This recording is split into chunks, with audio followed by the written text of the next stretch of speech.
Okay, students, now we will discuss a third organelle that is present within the cell and that organelle is mitochondria.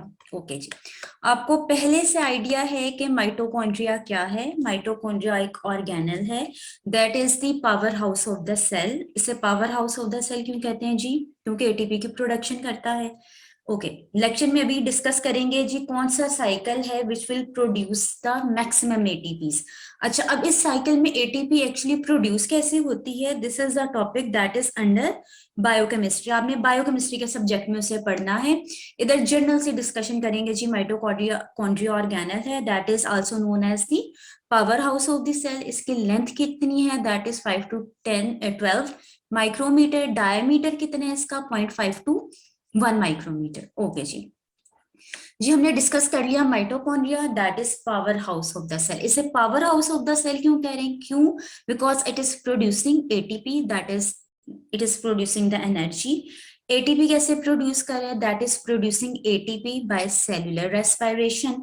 Okay, अब cellular respiration क्या चीज है? Cellular respiration basically वो process है जिसमें आपका cell, आपका mitochondria, आपके सेल के अंदर का mitochondria will utilize glucose, will utilize food. Food की बात करें इट मीन्स हम ग्लूकोज की बात करें जब हम एनर्जी की बात करते हैं। सो सेलुलर रेस्पिरेशन वो प्रोसेस है जिसमें आपका माइटोकॉन्ड्रिया, आपके सेल का माइटोकॉन्ड्रिया ग्लूकोज को इस्तेमाल करेगा, उसको यूटिलाइज करेगा, then it will generate energy, that is it will generate the ATP. अच्छा, अब इस रिएक्शन में क्या हो रहा है जी?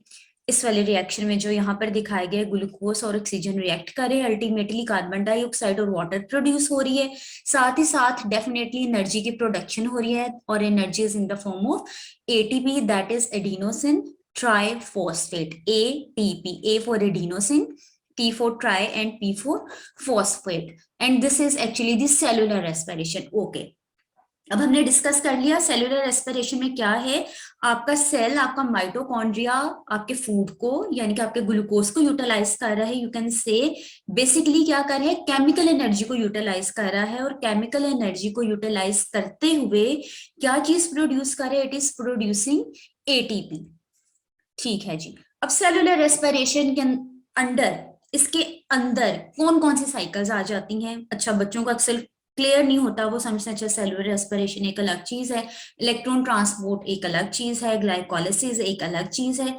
बेसिकली स्टूडेंट्स क्या है कि सेलुलर रेस्पिरेशन के अंदर ही you have glycolysis, you have oxidative decarboxylation, you have Krebs cycle, you have the electron transport chain. Okay जी, हमने डिस्कस कर लिया glycolysis, oxidative decarboxylation, Krebs cycle and ETC, that is electron transport chain, are basically the chains or the reaction that are in the cellular respiration. Okay जी, ये cellular respiration के part हैं। अब ये सारी change perform कैसे हो रही है, ग्लाइकोलाइसिस कैसे हो रही है, ईटीसी कैसे परफॉर्म हो रही है, ये चीजें आप देखेंगे, डिस्कस करेंगे, साइकिल्स को डिटेल डिस्कस करेंगे इन बायोकेमिस्ट्री। फिलहाल अपने टॉपिक की तरफ आते हैं, दैट इज माइटोकॉन्ड्रिया। एनाटॉमी में पढ़ रहे हैं, फिजियोलॉजी में पढ़ते हैं जी। माइटोकॉन्ड्रिया कि अब देखने में स्ट्रक्चर कैसा है। ओके, इसको डिस्कस कर लेते हैं। इसके ऊपर अगर आप इस डायग्राम को गौर से देखें तो आपको माइटोकॉन्ड्रिया में एक आउटर मेम्ब्रेन नजर आएगी, this is the outer membrane, then you have the inner membrane.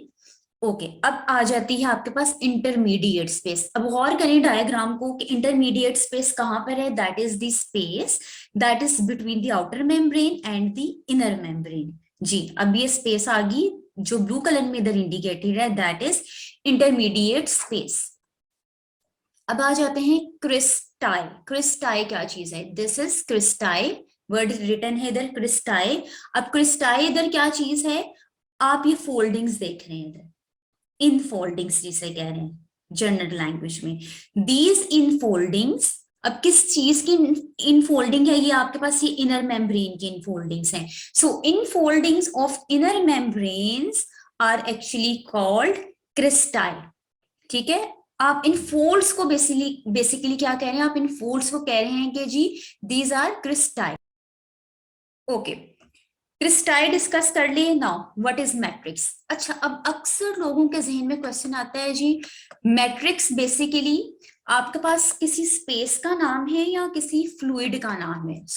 बच्चों अगर आप मोर प्रिसाइजली जाएं तो आप कह सकते हैं this matrix is actually, matrix represent किसे कह रहे हैं, एक विस्कस फ्लूइड को रिप्रेजेंट कर रहा है जिसके अंदर एंजाइम्स हैं।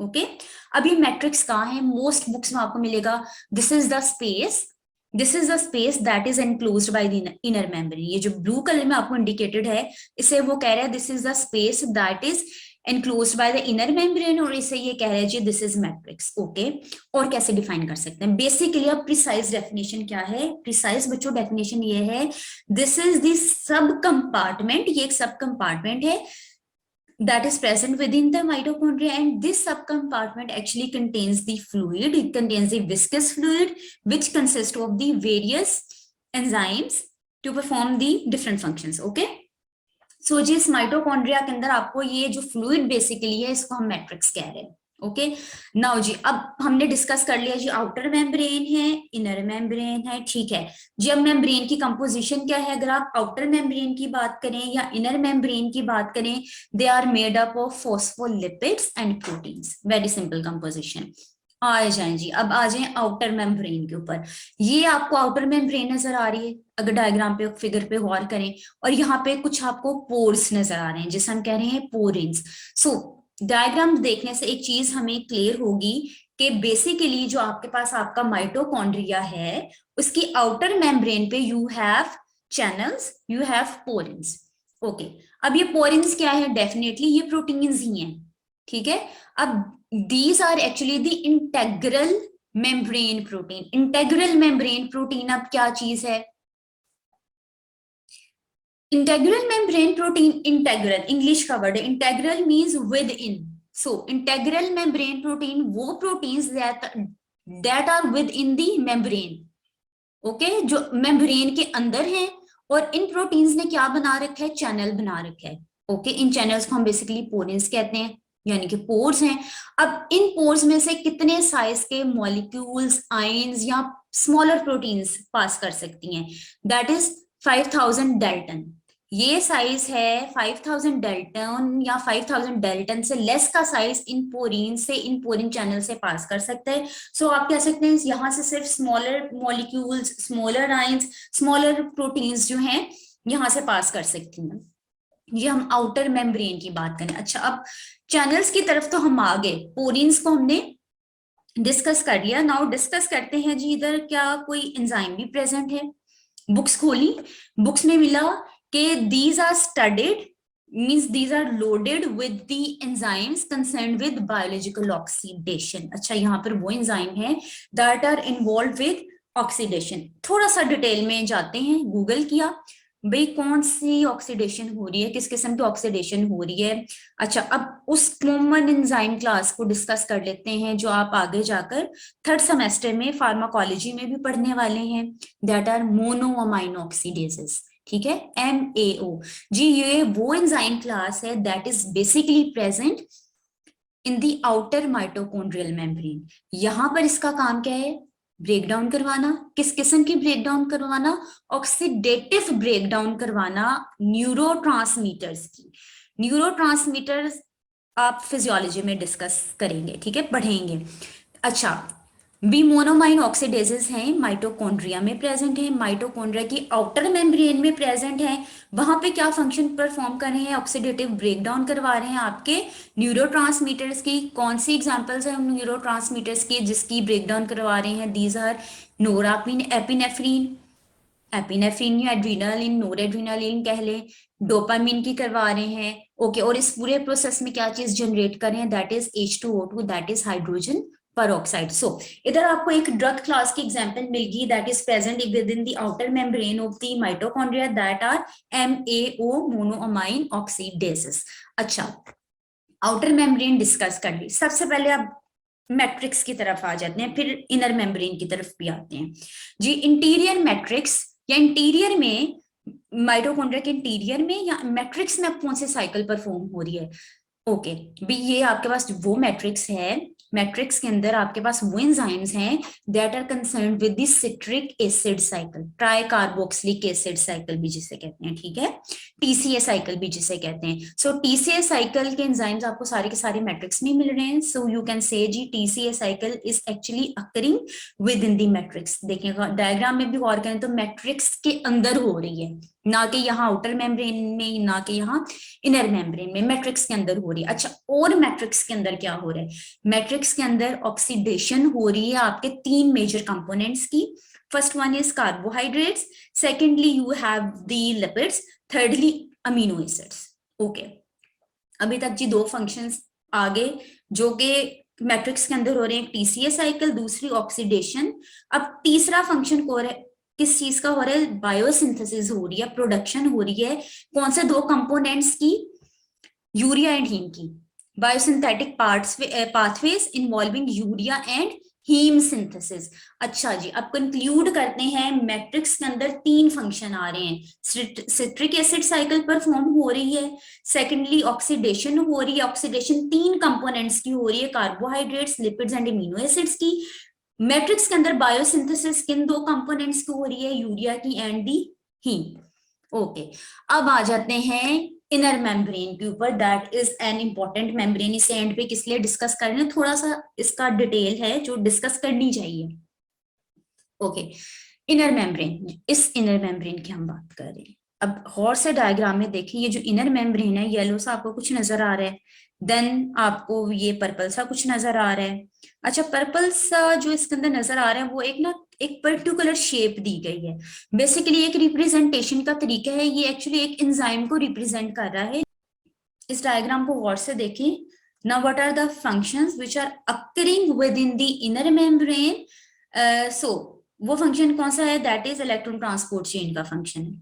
ठीक है जी, इलेक्ट्रॉन ट्रांसपोर्ट चेन ये येलो कलर में रिप्रेजेंट कर दी। Basically these are the enzymes जो कि यहाँ पर हो रहे हैं। देन एटीपी सिंथेस को रिप्रेजेंट किया गया एक पर्टिकुलर डायग्राम से, जिसको रिप्रेजेंट करेंगे। ये एटीपी सिंथेस वो एंजाइम है जो इटसेल्फ इलेक्ट्रॉन ट्रांसपोर्ट में भी अपना रोल प्ले कर रहा है। ठीक है, सो इनर मेम्ब्रेन को डिस्कस कर रहे हैं जी। इनर मेम्ब्रेन के अंदर भी ऊपर आपको एंजाइम्स मिल रहे हैं। एक प्रोमिनेंट एंजाइम के एग्जांपल है एटीपी सिंथेस। ओके, इसका फंक्शन क्या है? नाम से पता चल रहा है, एटीपी की सिंथेसिस करवाना, synthesis and metabolism of ATP. Okay, then यहाँ आपको मजीद एंजाइम्स मिलेंगे इस एटीपी सिंथेस के अलावा। वो एंजाइम्स भी मिलेंगे जो इलेक्ट्रॉन ट्रांसपोर्ट चेन में इन्वॉल्व हैं। अच्छा, अब electron transport chain basically represent किसे कर रहा है? This is actually representing the complex of proteins. ठीक है, प्रोटीन्स को रिप्रेजेंट कर रहा है। अच्छा, अब आ जाते हैं दोबारा से इस डायग्राम के ऊपर कि जी ऐसी ही डायग्राम क्यों बनाई गई है, मिलती जुलती। डिस्कस करते हैं एटीपी सिंथेस। एटीपी सिंथेस का भी से एक बात याद रख लें, दूसरा नाम है ऑक्सीसोम। इनको हम कहाँ पे पाएंगे जी, कहाँ पे मिलेंगे? अगर आप इस डायग्राम को गौर करिए, देखें क्रिस्टाई के पास नजर आ रहे हैं ना आपको। So these are the particles which are present on cristae. ठीक है जी, ये चीज क्लियर होगी हमें। ओके जी, अब कंक्लूड करते हैं। ऑक्सीसोम्स को हम दूसरा नाम क्या दे रहे हैं? ATP synthase. और ये कहाँ पर प्रेजेंट है जी? ये एंजाइम्स है which are basically present on the cristal foldings के ऊपर प्रेजेंट है। थोड़ी सी और डिटेल में आते हैं ऑक्सीसोम्स की, फिर इसका स्ट्रक्चर डिस्कस करते हैं। बेसिकली स्टूडेंट्स, जो ऑक्सीसोम्स है आपके पास, इनको और किस नाम से हम लोग मेंशन कर सकते हैं? एलिमेंट्री पार्टिकल्स भी इन्हें कहते हैं, ऑक्सीसोम्स डेफिनेटली कहते हैं, एटीपी सिंथेस कहते हैं। सेकेंडली आप इसे क्या कह सकते हैं? F1 पार्टिकल्स भी इन्हें कहते हैं। अच्छा, अब F इसमें क्या चीज है? एक साइंटिस्ट के नाम पर इसे एब्रीवेट किया गया जिसने इन्हें फाइंड आउट किया, that was the Ferdinand scientist था जिसने इनकी स्टडी की। सो उसके नाम के बिहाफ पर हम इन पार्टिकल्स को या एटीपी सिंथेस को कहते हैं F0 F1 पार्टिकल्स। अच्छा, अब इसमें F0 F1 जिसको हम एटीपी सिंथेस भी कह रहे हैं, इसमें F0 किस पार्ट को कह रहे हैं, किस पोर्शन को कह रहे हैं, F1 किस पोर्शन को कह रहे हैं, अभी डिस्कस करेंगे। अच्छा जी, अब आ जाए जी पार्टिकल्स की थोड़ी सी स्पेसिफिकेशन की तरफ कि इनका डायमीटर कितना है, दैट इज 8.5 नैनोमीटर। और कितने स्पेसिंग पे, कितने इंटरवल पे पड़े हैं ये within the mitochondria on the cristae पे कितनी स्पेसिंग पे पड़े हैं, दैट इज 10 नैनोमीटर। 10 नैनोमीटर की स्पेस पर 10 नैनोमीटर की स्पेस पे इस तरह से ये आपको पार्टिकल्स, जिससे F0 F1 पार्टिकल्स कह रहे हैं या एटीपी सिंथेस कह रहे हैं, जो एंजाइम्स हैं, इतनी स्पेसिंग पे ये पड़े हैं। अच्छा जी, अब आ जाएंगे हम इसके थोड़ी सी और डिटेल के ऊपर कि अब कितने पार्टिकल्स हैं विद इन दी माइटोकॉन्ड्रिया। ये पार्टिकल्स, इन पार्टिकल्स की amount quantity with in mitochondria is रफली 104 टू 105। 104 से लेके 105 पार्टिकल्स आपको मिलेंगे विद इन दी माइटोकॉन्ड्रिया। कितनी स्पेसिंग पे मिलेंगे? 10 नैनोमीटर की स्पेस में मिलेंगे, और इनका साइज क्या है? That is 8.5 nanometer. ओके जी, ये चीज डिस्कस कर लिया। अब इनका फंक्शन क्या है? एटीपी की प्रोडक्शन करना, ऑक्सीडेशन करना, इलेक्ट्रॉन ट्रांसपोर्ट में इनका बहुत इंपॉर्टेंट रोल है। For example electron transport chain तो डिस्कस नहीं कर रहे, लेकिन ये देखें इलेक्ट्रॉन ट्रांसपोर्ट चेन जो आपने बायोकेमिस्ट्री में पढ़नी है, उसमें आप देखेंगे एटीपी सिंथेस है, जो क्या चीज प्रोड्यूस कर रहा है? एटीपी की प्रोडक्शन कर रहा है। अगेन यही सेम डायग्राम में रिप्रेजेंट कर रही है, this is ATP synthase that is producing ATP. अच्छा, इस डायग्राम को देखकर आप एक चीज और कंक्लूड कर सकते हैं कि ये जो इलेक्ट्रॉन ट्रांसपोर्ट चेन है that is happening, that is occurring across the inner membrane. Okay जी, अब आ जाए जी ऑक्सीसोम के स्ट्रक्चर के ऊपर। स्ट्रक्चर में जी, इसके स्ट्रक्चर के अंदर तीन इंपॉर्टेंट कंपोनेंट्स हैं, तीन पार्ट्स हैं। एक इसका हेड है, एक इसकी स्टॉक है, एक इसका बेस है। जो बेस है उसको आप F0 भी कहते हैं, आप इसके हेड को F1 भी कहते हैं। देन सेंट्रल जो पार्ट है, स्टॉक, एक आप कह लें एक स्टिक सी है, ठीक है। अब इसके हम लोग डायग्राम को देखते हैं। ओके, ये इसका हेड है जिसको हम लोग F1 कह रहे हैं। Then we have this stalk, then you have this base जिसको you will also call F0। So overall इसे हम F0 F1 पार्टिकल भी कहते हैं, F F1 पार्टिकल भी कह सकते हैं इसे, ठीक है। और कहां पर particle present? That is on the cristae. Okay जी, इलेक्ट्रॉन ट्रांसपोर्ट चेन की तरफ आते हैं, थोड़ा सा डिस्कस कर लेते हैं। इलेक्ट्रॉन ट्रांसपोर्ट चेन कहां पर हो रही है? That is occurring across the inner mitochondrial membrane. इसका फंक्शन क्या है? इसका फंक्शन है जी एटीपी प्रोड्यूस करना।